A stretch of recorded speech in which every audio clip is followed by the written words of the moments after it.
सहारा रेगिस्तान जो अपने अंदर कई राज छुपाए हुए हैं। यह बहुत बड़ा रेगिस्तान है और कुछ लोगों का कहना है कि इस रेगिस्तान में एक समय बहुत विशाल सभ्यता हुआ करती थी। ऐसा कहा जाता है कि इस रेगिस्तान में चारों तरफ बहुत ज़्यादा हरियाली थी। कई बड़े बड़े पेड़ पौधे और कई बड़ी नदियाँ झीलें भी यहाँ बहती थी। लेकिन आज के समय में यहाँ ऐसा कुछ भी देखने को नहीं मिलता है। यहाँ सिर्फ रेत ही रेत मौजूद है। सहारा रेगिस्तान की इस रेत के नीचे कई ऐसे राज छुपे हुए हैं जिनसे हम आज भी अनजान हैं। चलिए जानते हैं सहारा रेगिस्तान के रहस्यों के बारे में। सहारा मरुस्थल अफ्रीका में स्थित है।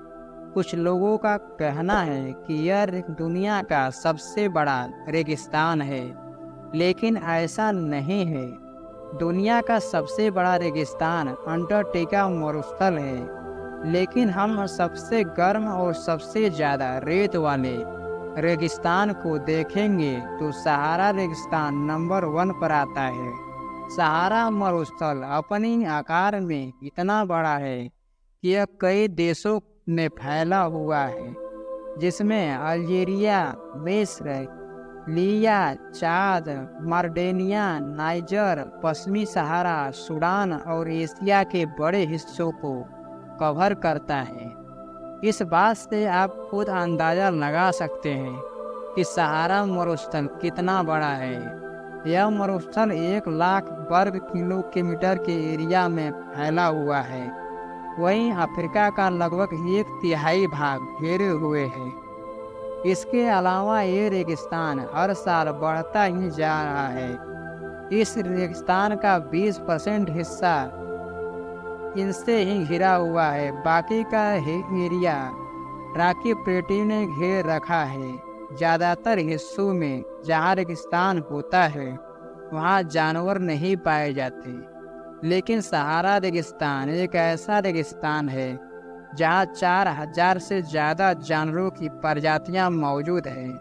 इस रेगिस्तान में पाए जाने वाले या तो रेत के नीचे रहते हैं या पहाड़ों के बीच में बिल बनाकर रहते हैं, क्योंकि रेगिस्तान में बहुत अधिक गर्मी होती है। इसलिए इस तपती रेत से बचने के लिए ये रेत के अंदर या पहाड़ों में चले जाते हैं। यहाँ रेगिस्तान का टेम्परेचर 35 डिग्री सेल्सियस के आसपास रहता है, लेकिन धूप की वजह से यहाँ की रेत बहुत ज़्यादा गर्म हो जाती है, जिसके कारण यहाँ इंसान या जानवर दोनों का रहना बहुत ही मुश्किल है। लेकिन रात के समय यहाँ का टेम्परेचर 0 डिग्री सेल्सियस से भी कम हो जाता है, और जो एरिया पहाड़ों के पास रहता है वहाँ का टेम्परेचर 18 डिग्री सेल्सियस तक हो जाता है, जिसकी वजह से यहाँ रात के समय में बहुत अधिक ठंड पड़ती है। इसके अलावा इस इलाके में बर्फ गिरती भी देखी गई है। साल 1889-2012 में सहारा रेगिस्तान में बर्फ गिरते हुए देखी गई है। बर्फ यहाँ रेत में गिरने के थोड़ी देर में पानी बनकर रेत सूख लेती है, क्योंकि यहाँ की रेत बहुत ज़्यादा गर्म रहती है। लेकिन किसी रेगिस्तान में इस तरह का बर्फबारी होना किसी करिश्मे से कम नहीं है। सहारा रेगिस्तान में बारिश की मात्रा भी बहुत कम देखी जा सकती है। यह स्थान ज़्यादातर सूखा ही रहता है। इसके अलावा जो पेड़ पौधे यहाँ पाए जाते हैं उनका भी इस इन्वायरमेंट में सर्वाइव कर पाना बहुत मुश्किल होता है। फिर भी 3 प्रजातियाँ ऐसी हैं जो इस रेगिस्तान में पाई जाती हैं और अपने इस वातावरण में रहने के लायक अपने आप को ढाल लिए हैं। जिसके अलावा इस रेगिस्तान में रेत के कई बड़े बड़े पेड़ और टीले देखने को मिलते हैं। इनकी ऊंचाई किसी बिल्डिंग की 4 मंजिल से भी ज़्यादा ऊंची होती है।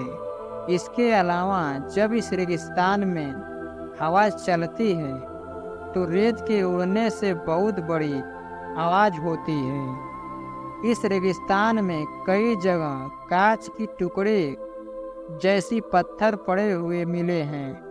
अब ये टुकड़े कहाँ से आए, इसके बारे में रिसर्च करने वालों का कहना है कि बहुत साल पहले इस रेगिस्तान में एक मेट्रायड मिस था, जिसके गिरने की वजह से बहुत ज़्यादा एनर्जी उत्पन्न हुई थी, जिसके कारण रेत पिघलकर कांच के टुकड़ों में बदल गया होगा।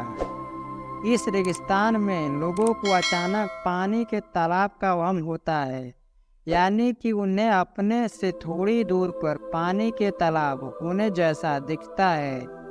लेकिन जब वे उस जगह पर पहुंचते हैं तो उस जगह पर तालाब नहीं होता, सिर्फ रेत ही रेत होती है। ऐसा इसलिए होता है क्योंकि लाइट का रिफ्लेक्शन यहाँ की रेत पर पड़ता है, जिससे लोगों को यहाँ पानी के तालाब होने का भ्रम पैदा होता है। वैज्ञानिकों का कहना है कि किसी समय सहारा मरुस्थल हरा भरा हुआ करता था। इसके अलावा इस मरुस्थल में एक सभ्यता भी रहती थी, जो अपने आप में बहुत ज़्यादा विकसित थी।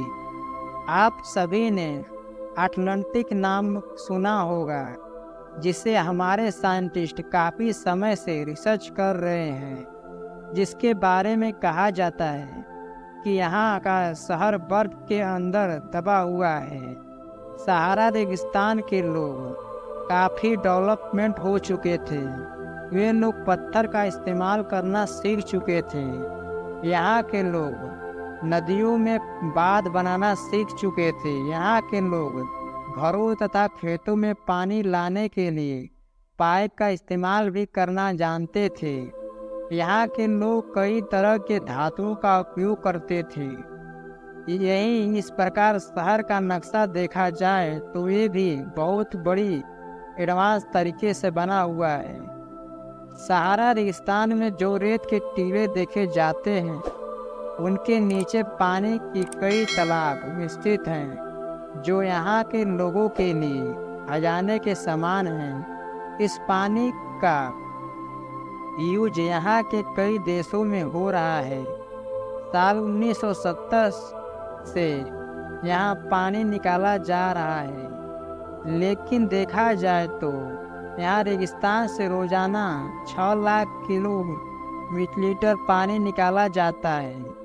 कई लोगों का सोचना है कि इस रेगिस्तान में सिर्फ रेत ही मौजूद है और ये किसी काम की नहीं है, लेकिन दोस्तों इस बात से अनजान हैं कि इस रेगिस्तान की वजह से ही हमें प्योर ऑक्सीजन मिल रहा है। जब इस रेगिस्तान में हवा चलती है तो यहाँ मौजूद मिट्टी, धूल, रेत के कण उड़कर दुनिया के कोने कोने में चले जाते हैं और ये कण अमेजन के जंगलों में भी जाते हैं। और यह मिट्टी का हिस्सा अमेजन जंगलों के लिए बहुत ही फायदेमंद होता है, क्योंकि यहाँ की मिट्टी में कई ऐसे मिनरल्स मौजूद हैं जो पौधों की वृद्धि और विकास के लिए मदद करते हैं। इन मिनरल्स की वजह से पेड़ पौधों को पोषक तत्व मिलते हैं और पेड़ पौधे हमें ऑक्सीजन देते हैं, जिसकी वजह से हम शुद्ध हवा में सांस ले पाते हैं। रिसर्चर्स का कहना है कि सहारा रेगिस्तान शुरू से ऐसा नहीं था। आज से करीब 8-10 हज़ार साल पहले यह जगह काफ़ी हरा भरा हुआ करता था। यहाँ पर काफ़ी मात्रा में हरियाली देखने को मिलता था और यहाँ के जंगलों में कई बड़ी बड़ी झीलें और नदियाँ भी थी। हालांकि इस पर वैज्ञानिकों का अलग अलग मानना है। कुछ वैज्ञानिक कहते हैं कि अर्थ के एक्सिस के डेड होने की वजह से यहाँ सूखा पड़ गया, और कुछ वैज्ञानिकों का कहना है कि यहाँ इतनी मात्रा में जानवर थे जो यहाँ मौजूद पेड़ पौधों को खाया करते थे। इन पेड़ पौधों को खाने की वजह से पेड़ पौधे खत्म हो गए, जिसकी वजह से यहाँ की भूमि बंजर हो गई और कई साल बाद यह रेगिस्तान के रूप में तब्दील हो गया। वैज्ञानिकों का कहना है कि आज से 8-10 हजार साल बाद वापस से हरियाली हो जाएगी और यहाँ के जंगल भी अमेजन जंगल के से बड़े होंगे।